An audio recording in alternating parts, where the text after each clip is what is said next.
বলতে লাগলেন, সওদাগর দেখতেও তো সুন্দরী, রূপসী রূপবতী, তার দেখার পরে তো ভালোই লাগে।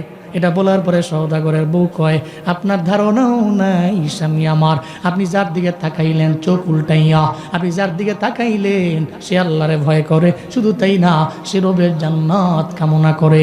3 জন বিবি আইয়ুব নবী চলে গেল, সে তো এমন নারী, সবাই চলে গেছেও যায় না, স্বামীর খেদমত করার জন্য এত পরিমাণে পরিশ্রম করতে লাগলো, অথচ অন্য একটা ঘরের মধ্যে যাইলেও পারত যায় না। আপনি রং নাম্বারে ডায়াল করলে লাভ হবে না, জীবনও কোনো দিন তাকে প্রলোভন দিয়ে আপনার কুনজর দিয়ে আপনি নিতে পারবেন না। এবার বড় চিন্তায় পড়ে গেল, ইবলিস কয়ে এটা দিয়েও কাম হইতো না। এবার ইবলিস আবার মুরব্বীর একটা বেশ ধরে সওদাগরের দরবারে আসে, এসে কয়ে, ও সওদাগর তুমি যাও, যেহেতু আইয়ুব নবীর বিবি তোমার ঘরের মধ্যে আসে, তাহলে তোমার ঘরের মধ্যে একটু বরকত তুমি রাইখা দাও, আইয়ুব নবীর বিবির থেকে একটু বরকত রাইখা দাও, কারণ নবী যেমন বরকতওয়ালা নবীর বিবিও বরকতওয়ালা, ঠিক কিনা? আজকে তোমার দরবারে আসবে, তুমি তোমার স্ত্রী বলবা তোমার স্ত্রী যাতে করে ওই রহিমা বিবির মাথা থেকে একটু চুল কাইটা তোমার ঘরের মধ্যে রাইখা দেওয়া হয়। ঘরের মধ্যে যদি রাইখা দেয় সারা জিন্দেগি লাগায় তোমার ঘরের মধ্যে বরকত থাকবে। নবীর বিবির একটু চুল তোমার ঘরের মধ্যে আছে, শয়তানের শয়তানি বুদ্ধি, ঠিক কিনা? শয়তানি বুদ্ধি দিয়া দিল।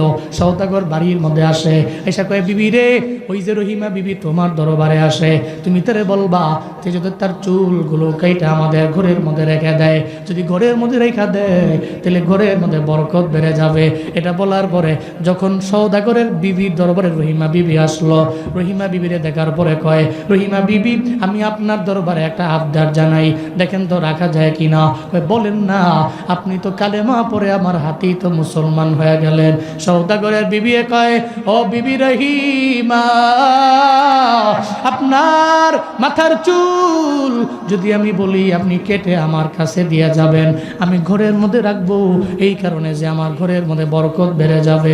সঙ্গে সঙ্গে রহিমা বিবির চোখ দিয়া গড়া গড়া পানি পড়ে, ওই কেমনে এটা বলতে পারলেন? এটা আমার দ্বারা জীবনেও কোনোদিন সম্ভব হবে না, কারণ আমি চুল দিয়াও খেদমত করি আমার স্বামীর। আমার স্বামী যখন উঠতে পারে না, বসতে পারে না, আমি আমার স্বামীর দরবারে যাই, আমার আইয়ুব নবীর দরবারে আমি যাইয়া আমার লম্বা চুলগুলো আমি তার সামনে বিছাইয়া দেই, আমার চুলের গুপগুপা ধরে ধরে ধরে ধরে আইয়ুব নবী একটু বসতে পারে। যদি চুলগুলো ফেলে দেই আমার স্বামী বসতে পারবে না, জীবনও কোনো দিন আপনাকে আমি চুলগুলা দিয়ে যাইতে পারবো না। এটা বলার পরে সওদাগরের বউ কয়, থাক, আমি তোমারে বললাম তো, ভুল করে ফেললাম, তোমার দেওয়া লাগবে না। উনি নিজেই তস্তত বোধ করলেন। এটা পর্যায়ে সওদাগর জানলাম, দেখলো যে চুল দেয় না, সওদাগর আবার তার ব্যবসার কাজে বাজারের মধ্যে চলে গেছে। ইবলিস তো আবার আগের মতো মুরব্বীর বেশ লই আইছে, কয়, সওদাগর রে, ওই বিবির চুল কি তুমি পাইছো? কয়, না, পাই নাই, দেয় নাই, কারণ সে স্বামীর বড় খেদমত করেনি নারী, সে তো চুল দিবার চায় না। এখন তোমার একটা কাজ করা লাগবে। দেন ইবলিসের কাম কি, বহুত চেষ্টা করতেছে, কিন্তু 3 নম্বরে তুমি যাও, তোমার বিবির দরবারে গিয়া তুমি বলো, যাতে করে রহিমা বিবি ঘরের মধ্যে আসার পরে সে বলে, পুরো চুল দেওয়া লাগবে না, চুলটা একটু কাইটা আগা দিয়া একটু অংশ দিয়া যাবে, অল্প একটু অংশ যদি তোমার ঘরের মধ্যে থাকে তাহলে বরকত বেড়ে যাবে। সওদাগর কয়, ঠিক আছে। এবার বিবির দরবারে গেল, যে কয়, বিবি রে, রহিমা বিবি যদি তোমার দরবারে আসে, রহিমা বিবিরে বলবা একটু চুল কাইটা দেওয়ার জন্য। যখন রহিমা বিবি আসলেন, উনি বলতে লাগলেন, অন্ততপক্ষে সব আবদার তুমি ফিরিয়ে দিছ, এই আবদারটা তুমি আমার বেলায় ফিরাইয়া দিও না। বলেন না কি আবদার? তোমার পুরা চুল লাগবে না, চুলের একটু অংশ তুমি আমারে দিয়া যাও। চিল্লা পড়া যাবে কি মারহাবা? আরো জোরে চিল্লে আল্লাহু আকবার। পুরো চুল দেওয়া লাগবে না রহিমা রে, পুরো চুলের প্রয়োজন নেই, তুমি আমারে চুলের একটু অংশ দিয়া যাও। চুলের একটু অংশ যদি দাও তাহলে আমি ঘরের মধ্যে রাখবো, আমার বরকতের মাত্রা বেড়ে যাবে। আমার স্বামীর একটা মুরব্বী এসে উপদেশ দিয়া গেছে, বরকত বেড়ে যাবে, এই কারণে তুমি চুল দেওয়া লাগবে না, চুলের একটু অংশ দাও। এটা বলার পর রহিমা বিবি কয়, যেহেতু আবদার জানাইলেন পুরো চুল তো আর দেওয়া লাগবে না, চুলের আগা দিয়া ধরেন একটু কাইটা দিয়া দিলাম। একটু কাইটা চুলগুলো যখন দিয়া দিল, এদিকে ইবলিস কয় কাম হয়ে গেছে, দৌড়ে চলে গেল এটা মানবের সুরতে আইয়ুব নবীর দরবারে জঙ্গলের মধ্যে যায়। কয় পয়গম্বর আইয়ুব আপনি কার নবী? কয় আমি আল্লাহর নবী। আপনি স্মরণ করেন কারে? কয় আল্লাহ রে। ডাকেন কারে? কয় আমি আল্লাহ রে। আল্লাহ রে তো ডাকেন, রবেরে স্মরণ করেন, রবেরে মানেন। যদি রবেরে মানেন, আপনি যে এখানে থাকেন আপনার খাবার খাওয়ায় কে? কয় আমার খাবার খাওয়ায় আমার আল্লাহ। রহিমা বিবির মাধ্যমে আল্লাহ খাওয়ায়। রহিমা বিবি মানুষের দ্বারে দ্বারে যায়, কাজ কইরা কইরা খাবার নিয়ে আসে। কয় আপনি জানেনও না, সে তো মানুষের বাড়িতে কাজের জন্য যায় না, বরং চুরি কইরা আপনার জন্য খাবার নিয়ে আসে। চিল্লা পড়া যাবে কি নাউজুবিল্লাহ। চুরি কইরা খাবার নিয়ে আসে। আইয়ুব নবী কয় আমার 3টা বিবি চলে গেছে, এই বিবিটা যায় না। জীবনও কোনোদিন আমার এই বিবি চুরি করে খাবার আনতে পারে না। সে তো আল্লাহরে ভয় করে, জান্নাতেও যাইবার চায়, তার দ্বারা জীবনও কোনোদিন এটা সম্ভব হবে না। এই বুয়া বল কথা বলার জন্য আমার দরবারে আসলা। এবার ওই ইবলিশটা শয়তানি বুদ্ধি লিয়া কয় ঠিক আছে, যেহেতু মানুষের বাড়িতে চুরি করে না, আপনি এটা বিশ্বাসও করেন না, আমি বইলা গেছি চুরি করে, আপনি প্রমাণ পাইবেন আপনি আসার পরে। আজকে সন্ধ্যার সময় তো আপনার বাড়ির মধ্যে জঙ্গলের মধ্যে আসবে, আপনার কাছে খাবার নিয়ে আসার পরে আপনি তারা জিজ্ঞেস করার পরে আপনি দেখবেন চুলের আগা কাটা আছে। এর মানে কোনো একটা জায়গায় চুরি করার জন্য গেছে, খাবার আনতে যাইয়া ধরা পড়ছে তো চুলের আগা কাইটা দিছে। কথা সত্য না মিথ্যা? কয়ে দিছে। আপনি দেখেন চেক করে, হয়তো কোনো জায়গায় চুরি করতে গেছে আপনার জন্য খাবার আনতে, তো চুরি করে ধরা পড়ছে তো রহিমা বিবির চুলের আগা কাইটা দিস। কি মিথ্যা কথা, কি ডাহা মিথ্যা কথা বলে। নাউজুবিল্লাহ, জোরে পড়বেন না। আইয়ুব নবী কয় ঠিক আছে, তাহলে আজকে প্রমাণ হবে বিবি রহিমা কি মানুষের বাড়িতে কাজ করে। উনি বলতে লাগলেন আস্তাগফিরুল্লাহ, এটা তো জীবনও কোনো দিন আমার দ্বারা সম্ভব না, আপনি কেমনি বললেন? জীবনও সম্ভব না। তো উনি পরীক্ষা করতে লাগলেন, ঠিক আছে তোমার চুলগুলো একটু দেখবার চাই। উনি দেখলেন যে চুলের আগা কাটা আছে। তো মুরব্বী যা কয়ে গেছে তা তো ফুইলা গেছে, উনিও রাগান্বিত হয়ে গেছে। কি মিথ্যা কথা বলার জায়গা পাও না? তুমি তোমার চুলের আগা পর্যন্ত কেটে দিছে, চোর বইলা তোমারে। এটা তো আমার একজনে কয়ে গেছে, নিশ্চিত তুমি আমার হারাম খাওয়াচ্ছ, চুরি করে না খাওয়াচ্ছ। তুমি তো আল্লাহরে ডাকলে তো জীবনেও কোনোদিন আল্লাহ আমাটাকে সাড়া দিবে না। এই রহিমা বিবি, তুমি আজকে থেকে আমার চাইতে অনেক বেশি দূরে সরে যাও। আমি চাই না তুমি আমার সঙ্গে থাকো, আমি চাই না, যাও। কারণ সবার আগে রিজিক হালাল হওয়া লাগবে, ঠিক কিনা বলেন? রিজিক হালাল তো আল্লাহরে ডাকবো, আল্লাহ পাক ডাকে সাড়া দিয়ে দিবে। রিজিক হালাল না তো রবকে আমি আল্লাহ বলতে বলতে মৃত্যু পর্যন্ত আল্লাহ বলে ডাকবো। এটা আসমানের নিচে থাকবে তো আরশে মুআল্লা পর্যন্ত যাবে না, ঠিক কিনা বলেন? এই জন্য হালাল ইনকাম দরকার আছে না নাই? দরকার আছে না নাই? হালাল খাবো, হালাল ইনকামের উপরে চলবো। সুদি লেনদেন, ঘুষ খাওয়া, ঘুষ খেয়ে সুদ খেয়ে 5-6 তারা বিল্ডিংয়ের মালিক হওয়ার কোনো প্রয়োজন? কোনো প্রয়োজন? আমি যেহেতু মুসলমান, তাহলে আমার সমস্ত সম্পত্তি হবে সুদ মুক্ত, ঘুষ মুক্ত। রাজি আছি তো ইনশাআল্লাহ? আজকে থেকে আমার ইনকামকে আমি হালাল বানাইয়া আমার এই বডির রক্তকে হালাল বানাবো। কারা কারা পারবো? হাত তুলে আল্লাহকে দেখাই।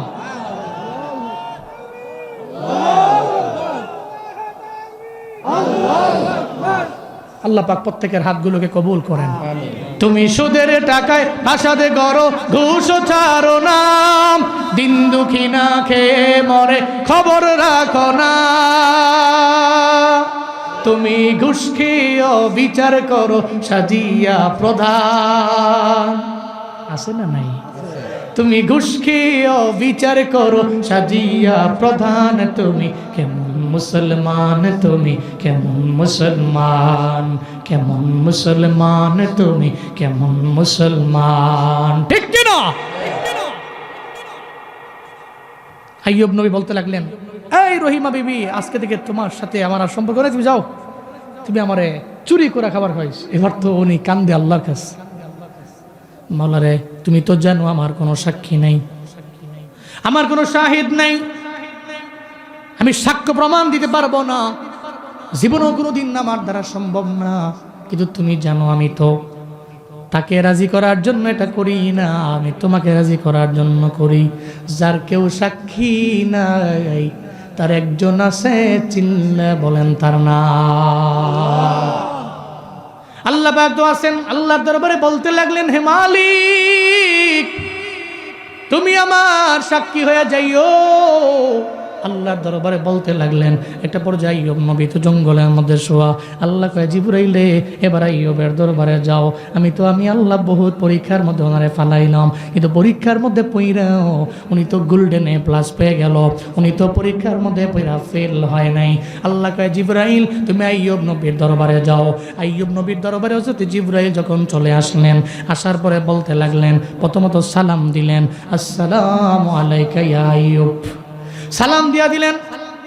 সালাম দেওয়ার পরে একটু সময় উনি ওয়েটিংয়ে থাকলেন, এরপরে আর একটু পরে উনি সালামের জবাব নিলেন। জিবরাইল অবাক হয়ে গেলেন, আমি সালাম দিলাম, আপনি সঙ্গে সঙ্গে কেন সালামের জবাব না দিয়া কেন আপনি মাঝখানে কিছু সময় নিলেন? আমাকে বলেন না নবী আইয়ুব জানা দেয় আল্লাহ পাক রব্বুল আলামিন আমার বডির মধ্যে পোকা ধরায় দিছে। আল্লাহ পাক রব্বুল আলামিন আমার একটা বড় পরীক্ষার মধ্যে আল্লাহ ফালাইলেন। আমার পুরা বডিতে পোকার অভাব নাই, আমার মুখের মধ্যে তো পোকায় ধরে গেছে, আমার মুখের একটা অংশের মধ্যে একটা পোকা ওই জায়গার মধ্যে খাইতেছিল। যখন আপনি সালাম দিলেন, আমি যদি সালামের জবাব দিতে যাই পোকায় আর মতো খাইতে পারবে না, পড়ে যাবে।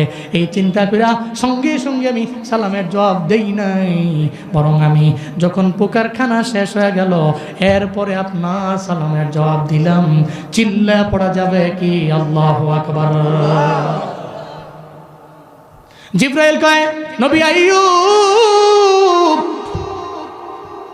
এবার বলেন না এ বিশাল বিপদে কে ফেলাইছেন? বিশাল বিপদের মধ্যে তো আমার আল্লাহ ফেলাইছেন। আল্লাহ চাইলে তো বিপদ থেকে উত্তরণের পথ আমার আল্লাহ বের করে দিতে পারে। এরপরও আমার আল্লাহরে ভুলে যান নাই। আমার আল্লাহ এরপরেও শুকর আদায় করে, এরপরেও বড়াই করে না, এরপরেও আল্লাহরে ভুলে যায় না, এরপরেও তাকাব্বুরি করে না।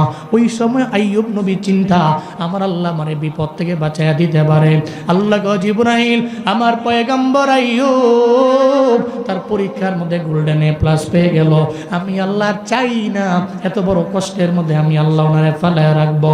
ও জিবরাইল তুমি তারে যা বলো পা দিয়া জমিনের মধ্যে যেখানে পাটা আছে পা দিয়ে আঘাত করার জন্য। যখন এটা বললেন জিবরাইল পা দিয়ে আঘাত করার জন্য, উনি পা দিয়া জমিনের মধ্যে আঘাত করতে লাগলেন। সঙ্গে সঙ্গে জমিটা ফেটে ওই জায়গা থেকে পানি বেরোতে লাগলো। আরো জোরে আল্লাহু আকবার। পানি বের হইতেছে। আইয়ুব নবী তো অবাক হয়ে গেছে,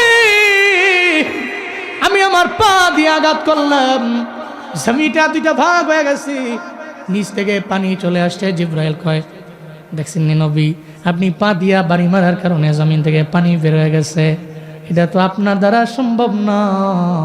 এই খেলা তো একজনের, চিল্লা বলেন তার নাম। কাদের কুদরতদারি বরকামাল আন্তা রব্বি আন্তা হাসবি দুল জালাল তুহি কাদের জলিলুল্লাহ জাহাদার বহর হালে তুহি মেরা নেগাহাদার। আল্লাহর দরবারে বলতে লাগলেন, ও আইয়ুব, জিবরাইল বলতে লাগলেন আল্লাহর দরবারে, আল্লাহ তুমি তো আইয়ুব নবীর পায়ের মাধ্যমে ঝর্ণা বানায়া দিলা, পানিও বানায়া দিলা, এখন কি করা লাগবে বলো না রে আমার আল্লাহ। আল্লাহ পাক রব্বুল আলামিন কয়, ও জিবরাইল আমার নবীরে জানায়া দাও, আমার নবীরে আমি আর এত বড় একটা কষ্টের মধ্যে আমি আল্লাহ ফালায়া রাখতে চাই না। উনি তো পরীক্ষার মধ্যে গোল্ডেন এ প্লাস পেয়ে গেল, উনি তো ফার্স্ট হয়ে গেল, উত্তীর্ণ হয়ে গেল। আমার আইয়ুব নবীরে কও এই পানির মধ্যে একটা ডুব দেওয়ার জন্য। আরো জোরে আল্লাহু আকবার। আমার আইয়ুবের কও যাতে করে একটা ডুব দেয় পানির মধ্যে। আইয়ুব নবী পানির মধ্যে একটা ডুব দিলেন, সঙ্গে সঙ্গে পোকা সব ঝিরা ওনার বডি থেকে চলে গেছে। ওই পানির মধ্যে গোসল করার পরে আর বডির মধ্যে কোনো গন্ধ নাই। এখন মনে হয় আইয়ুব নবীর বডি থেকে জান্নাতি ঘ্রাণ চলে আসলো। হযরতে জিবরাইল বলতে লাগলেন, নবী আইয়ুব, যেটা আল্লাহ পারেন সেটা আল্লাহ কইরা দেখাইছেন। আল্লাহ তো পারেন, কারণ আল্লাহ আপনাকে পরীক্ষা নিছেন, আপনি উত্তীর্ণ হয়ে গেলেন, আপনার পুরা বডি তো এখন মুক্ত হয়ে গেছে। আল্লাহ কয়, জিবরাইল রে, আমার আইয়ুবের কোনো জামা নাই, কোনো কাপড় তো নাই। আমি আল্লাহ চাই না রে আমার আইয়ুবের জমিনের কোনো সাধারণ কাপড় দিয়ে আমি আল্লাহ তাকে গিফট করব। আমি আল্লাহ জমিনের সাধারণ কোনো পোশাক আমি আল্লাহ তারে দিব, আমি আল্লাহ তারে পুরস্কৃত করব। আমি রবের ওয়াদা, অবাশির সাবিরিন, যারা ঝামেলায় পড়ে গেছে, বিপদে পড়ে গেছে, কিন্তু আল্লাহরে ভুলে নেই, এদের জন্য তো আমি আল্লাহ সুসংবাদ দিয়েছি। যা আইয়ুব নবীর দরবারে যা, জমিনের কোনো কাপড় দিস না, আমার আইয়ুবের জন্য তুই জান্নাতে যা, জান্নাতে যা আমার আইয়ুবের জন্য একটা জামান, আমার আইয়ুবের জন্য জান্নাতি জামান, আমার আইয়ুবের জন্য জান্নাতি রুমালান, আমার আইয়ুবের জন্য জান্নাতি জুতান, আমার আইয়ুবের জন্য জান্নাতি টুপিয়ান, আমার আইয়ুবের জন্য জান্নাতি হাতের তসবিটাও আন, জান্নাত থেকে সব নিয়ে আয়, জান্নাতি দে, দুনিয়াবি কোনো গিফট আমার বন্ধুর হাতের মধ্যে ধরাইস না। কারণ এত ঝামেলার মধ্যে পইরাও সে তো তাকাব্বুরি করলো না, শুকর আদায় করলো, রবের প্রশংসা আদায় করে নিছে। যা যা আমার বন্ধুর জন্য আমি আল্লাহ পাক রব্বুল আলামিন জান্নাতে যার মজুদ করে রেখেছিলাম, তা ওখান থেকে নিয়ে আইয়ুব নবীরে দিয়া দাও। জিবরাইল জান্নাত থেকে সব নিয়ে যখন আইয়ুব নবীর হাতের মধ্যে দিলেন, উনি সুন্দর করে পড়লেন। এখন যার গায়ে জান্নাতি জামা, তার গায়ে তো দুর্গন্ধ নয়, তার গায়ে তো জান্নাতি ঘ্রাণ, পরা যাবে কি মারহাবা। জান্নাতি ঘ্রাণ আছে বড়িতে, আবার জান্নাতি পোশাক, জান্নাতি পোশাকের মধ্যে জান্নাতীয় ঘ্রাণ। একটা পর্যায়ে উনি বসে রইল। ওই যে বিবি রহিমা মানুষের বাড়িতে বাড়িতে কাজের জন্য চলে গেছে, সন্ধ্যার সময় আবার স্বামীর দরবারে আইলো। আইসা দেখে যে জায়গার মধ্যে স্বামী ছিল ওই জায়গায় নাই, ওই জায়গায় স্বামী নাই। উনি অবাক হয়ে গেলেন, আল্লাহর দরবারে বলতে লাগলেন, আল্লাহ আমার স্বামীরে কি পরশুয়ে নিয়ে গেল কিনা, কোনো বাগে নিয়ে গেল কিনা। উনি চিন্তায় পড়তে লাগলেন, খুঁজতেও লাগলেন। একটা পর্যায়ে যায় দেখে একটা পাথরের মধ্যে নৌজোয়ান একটা জোয়ান পোলা বৈশা রয়েছে। সুবহানাল্লাহ জোরে কয় না, আরো জোরে কয় না, আল্লাহু আকবার। দৌড়ে গেছে, কিরে নৌজোয়ান তোমার বাড়ি কই? এই জঙ্গলের মধ্যে পাথরের মধ্যে কেন বৈশা রইলাম? নৌজোয়ান কয়, আমার বাড়ি তো এই জায়গায়, পাশের এলাকায় আমার বাড়ি। কি নাম তোমার? কয় আমার নাম আইয়ুব। সুবহানাল্লাহ জোরে কয় না। রহিমা বিবি হাসে আর কয়, মজা করো নাকি? তুমি কি মজা করো নাকি? আইয়ুব নবী কয়, না মজা করি না। যে আল্লাহ পাক আমারে অসুস্থ বানাইছেন, ওই আল্লাহই তো আমার সুস্থতার নিয়ামত দিছেন। বিবি তোমার ধারণাও নাই যে রাতের বেলা আমার বডির মধ্যে পচন ধরতে লাগলো। আমি ওদিন রাতের বেলা আল্লাহর দরবারে বলেছি, আল্লাহ তুমি আমারে 80 বছর পর্যন্ত আমারে ভালো রাখলা, তুমি তো চাইলে আমারে অসুস্থ বানাইতেই পারো, তুমি চাইলেই তো বানাইতে পারো। 80 বছর আমার আল্লাহ তো আমারে ভালো রাখলো, কিন্তু 18 বছর পর্যন্ত টানা ওনার বডির মধ্যে পচনটা ছিল, এই পোকা ওনারে ধরে রেখেছিল। উনি আল্লাহর দরবারে বারবার বলতেন, আমার মাওলা রে, 80 বছর পর্যন্ত তুমি আমারে আমার বডির মধ্যে কোনো অসুস্থতা তুমি দাও নাই, কোনো ঝামেলায় তো আমারে ফালাইলা না। এখন তুমি ইচ্ছা করছো আমারে তুমি ঝামেলায় ফালাইছো, আমার বডির মধ্যে পচন ধরে গেছে। আমি জানি আল্লাহ গো, তুমি যে মাওলা, তুমি তো চাইলি এই বান্দাটারে, তুমি চাইলি অসুস্থতা দিয়া দিতে পারো, আবার চাইলেও তো তুমি সুস্থতার নিয়ামত দিতে পারো রে আমার মাওলা। আমি আল্লাহর দরবারে ওদিন বলছি, আল্লাহর উপরে আমার তাওয়াক্কুল আছে, আল্লাহর উপরে আমার ভরসা আছে, আল্লাহর উপরে আমি ডিপেন্ড করে চলি, আল্লাহর উপরে আমার আস্থা আছে, তুমি চিন্তা করো না। ও রহিমা বিবি, যে আল্লাহ অসুস্থতা দেয় ওই আল্লাহই তো আমার সুস্থ বানায়া দিছে, পড়া যাবে কি সুবহানাল্লাহ। তবে তোমার প্রতি আমার রাগ আছে, তুমি আমার হারাম কেন খাওয়াইছো? জিবরাইল আল্লাহ পাঠিয়ে দিল। আল্লাহ কয়, জিবরাইল রে, আমার নবী জানে না, কারণ গাইবের মালিক তো নবী না, গাইবের মালিক হলেন আমার আলিমুল গায়বি ওয়াশ শাহাদাতি হুয়ার রাহমানুর রহিম। চিল্লা পড়েন আল্লাহু আকবার। আল্লাহ পাক বলেন আলিমুল গায়বি ওয়াশ শাহাদা, গায়ব এবং শাহাদার জ্ঞানী হলেন আমার আল্লাহ। আমার নবী তো জানে না। ও জিবরাইল তুমি যাও, রহিমা বিবির তো জমিনের মধ্যে কোনো সাক্ষীও নাই, তার কোনো শাহেদও নাই, সাক্ষী হয়ে গেলাম আমি আল্লাহ সাক্ষী হয়ে জানায়া দিছি। আইয়ুব নবীরে গিয়া জানায়া দাও, এটা আল্লাহর পক্ষ থেকে একটা পরীক্ষাই ছিল। ইবলিস মূলত এই কাজটা করাইছে, মূলত রহিমা বিবি চুরি কইরা না খাওয়ায় নাই, কষ্ট করে পরিশ্রম করে সারাদিন লাগায় পরিশ্রম করে আয়না খাওয়াইছে। এবার আইয়ুব নবীর সাথে রহিমা বিবি সুন্দর করে মিলে গেলেন। কে ঘটাইলেন? আরো জোরে বলেন, কে ঘটাইলেন? তাহলে যত ঝামেলায় পড়ে যাবে, যেই বান্দা রবের খাঁটি বান্দা, যেই বান্দা গুণের বান্দা, ও জীবনও কোনোদিন যত বড় বিপদে পড়বে আল্লাহরে ভুলে যাবে না। ও বিনয় নিয়ে চলবে, তাকাব্বুরি না, অহংকার না, আল্লাহরে ভুলে যাবে না। জমিনের মধ্যে এমন ভাব নিয়ে চলবে না আমি মেরে ফেলবো, কেটে ফেলবো। এরপরে আল্লাহ পাক জানায়া দেয়, যেই বান্দা আমার গুণের বান্দা। সূরাতুল ফুরকানের 63 নম্বর আয়াতের সেকেন্ড অংশের মধ্যে আল্লাহ পাক জানায়া দিলেন, ওয়া ইদা খাতাবাহুমুল জাহিলুনা ক্বালু সালামা। চিল্লা পড়েন আল্লাহু আকবার। আল্লাহ পাক বলছেন, বান্দারে যারা আমার গুণের বান্দা, দেখবা সমাজের মধ্যে কত মানুষ আছে তোমার পায়ের মধ্যে এসে পাড়া দিয়া ঝগড়া করতে চাইবে। তুমি ঝগড়া করতে যেও না, আপনি চান না ঝগড়া করার জন্য, আর একজনে পায়ে পইরা এসে ঝগড়া করতে চায়, এমন ব্যক্তি সমাজে আছে না নাই? আপনি তারে বলে দিবেন, তোমার সঙ্গে ঝগড়া করার সময় আমার নাই, তোমার সঙ্গে ঝগড়া কইলা গালি দেওয়ার সময় আমার নাই, বরং যতক্ষণ ঝগড়া করব ততক্ষণ আমি কার গুণগান গাবো? আরো জোরে বলেন, কার গুণগান গাবো? জমিনের মানুষের সাথে ঝগড়া করে লাভ নাই, কারণ ঝগড়া করলে ঝগড়া অবস্থায় সুবহানাল্লাহ আসে না গালি আসে? কি আসে? সেই জন্য তো মুমিন চিন্তা করে, জমিনের মানুষ লোক ঝগড়া করতে গেলে তো তার মায়ের নাম তুলে গালি আসবে, তার আব্বার নাম তুলে গালি আসবে, তার পুরা বংশের নাম ধরে গালি দিতে মন চাইবে। ঝগড়াই করবো না, এই জন্য মদিনার নবী কয়, মান সমাতা না যা, সে চুপ রইল তো মুক্তি পেয়ে গেল। সুবহানাল্লাহ জোরে পড়বেন না? ঝগড়া কইরা পায়ে পড়া ঝগড়া করতে গেলেও সে বলে কলু সালামা, হয়তো সালাম বলে ইগনোর করে এড়িয়ে যায়। তোমার সঙ্গে আমি কোনো একটা বিতর্কে জড়াইয়া অন্তত পক্ষে আমি আমার এই আমলকে ধ্বংস করতে পারি না, তোমাকে গালিগালাজ আমি করতে পারি না। এটা প্রত্যেকটা ইবাদুর রহমানের গুণ। এরপরে আল্লাহ পাক সূরাতুল ফুরকানের 64 নম্বর আয়াতে বলেন, যেটা প্রত্যেকটা মানুষের জন্য লাস্ট মেসেজ, আজকের এই মাহফিলের জন্য লাস্ট কথা আপনাদের জন্য।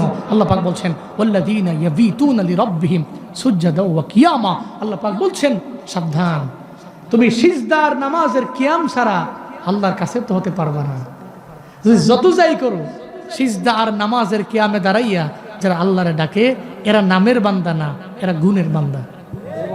ঠিক কিনা বলেন? যেন ওয়াজ মাহফিল শোনা, এটাই আপনার জীবনের সবচেয়ে বড় ভালো কাজ মনে করেন না? ওয়াজ মাহফিল শুই না যারা গিয়া ফজর পড়ে, ওয়াজ মাহফিল শুই না গিয়া যারা জোহর পড়ে, আসর পড়ে, মাগরিব পড়ে, এশা পড়ে, এরা সফল বান্দা। ঠিক কিনা বলেন? এরা গুণের বান্দা। এই জন্য আমরা ওয়াজও শুনবো, আবার ফজরও পড়তে হবে ইনশাআল্লাহ। কারা কারা পারবেন? অনেকে হাত উঠাতে দৌড়াইতেছে, এরকম ঠান্ডার দিনে কষ্ট করে ঘুম থেকে ওইটা ফজর পড়াটা কি কষ্ট। হাত উঠান, টান টান করেন। আল্লাহ সবাইকে 5 ওয়াক্ত নামাজ পড়ার তৌফিক দান করেন। আরো জোরে পড়েন আমিন, আরো জোরে আমিন।